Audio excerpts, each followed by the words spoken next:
Welcome to our channel. வீட்டில் நிறைய முட்டைகோஸ் இருந்துச்சு. நாங்கள் பொரியல் சாப்பிட மாட்டோம், அதனால எங்கள் அப்பா பிரியாணி செஞ்சு கொடுத்தாரு. அந்த முட்டைகோஸ் பிரியாணியை தான் நம்ம இன்னைக்கு வீடியோவில் பார்க்க போகிறோம். வாங்க வீடியோக்குள்ளே போயிடலாம். குக்கரை ஹீட் பண்ணி ஆயில் சேர்த்து பிரிஞ்சி இலை, கிராம்பு, பட்டை, சீரகம், ஏலக்காய் சேர்த்து வதக்கிக்கோங்க.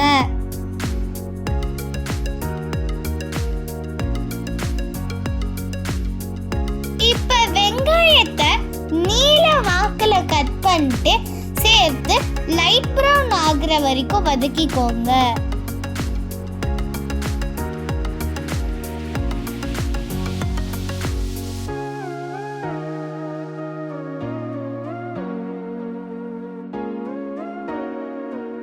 அடுத்து இஞ்சி பூண்டு பேஸ்ட் சேர்த்து ஒரு 2 minutes வதக்கிக்கோங்க.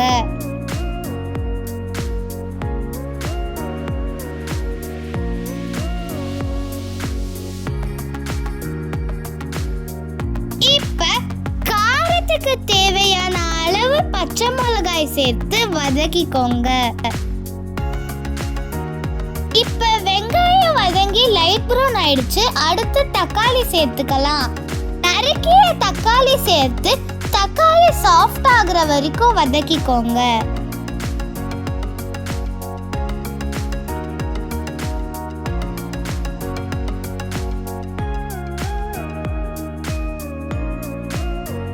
அடுத்து மிளகாய் தூள் 1 டீஸ்பூன், கரம் மசாலா 1/2 டீஸ்பூன் சேர்த்து வதக்கிக்கோங்க.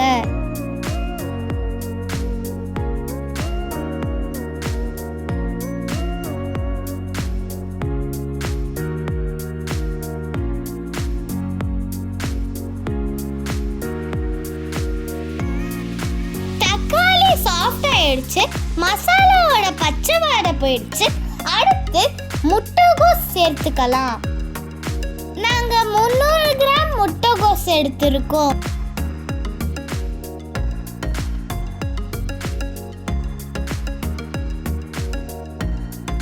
இப்ப நல்லா வதக்கி தேவையான அளவு உப்பு சேர்த்துக்கோங்க.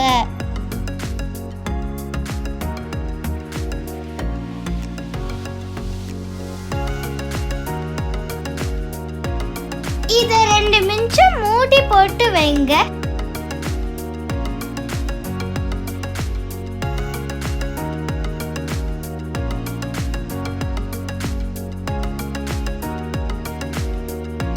லைட்டா மிக்ஸ் பண்ணி விடுங்க, அப்புறம் வாட்டர் சேர்த்துக்கலாம். இப்ப முந்திரி பருப்பு சேர்த்து வதக்கிக்கோங்க. அடுத்து ரைஸ்க்கு தேவையான தண்ணி ஆட் பண்ணிக்கலாம். நாங்க 300 கிராம் அரிசி எடுத்திருக்கோம், அதுக்கு 450 ml வாட்டர் சேர்க்கிறோம்.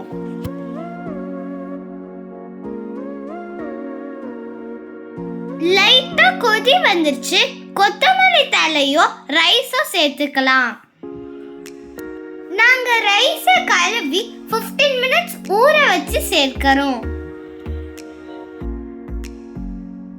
இந்த ரெசிபியை பிரியாணி ரைஸ்ல பண்ணுங்க, அப்பதான் டேஸ்ட் ரொம்ப நல்லா இருக்கும்.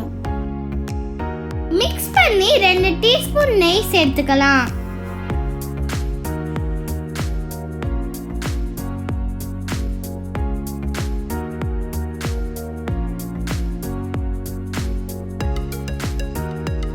ஒரு விசில் வந்ததுக்கு அப்புறம் 3 minutes லோ ஃப்ளேம்ல வச்சு ஆஃப் பண்ணுங்க. நம்ம முட்டைகோஸ் பிரியாணி சூப்பரா ரெடி ஆயிடுச்சு.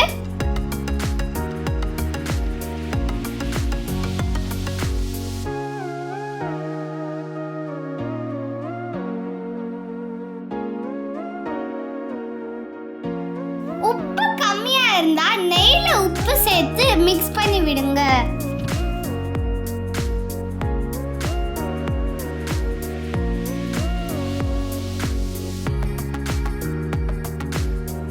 அவ்வளோதாங்க, நம்ம கேபேஜ் பிரியாணி ரெடி. இந்த வீடியோ பிடிச்சிருந்தா லைக் பண்ணுங்க, கமெண்ட் பண்ணுங்க, ஷேர் பண்ணுங்க. மறக்காம சப்ஸ்கிரைப் பண்ணிட்டு பெல் பட்டனையும் கிளிக் பண்ணிடுங்க. நெக்ஸ்ட் வீடியோல பார்க்கலாம். பாய்.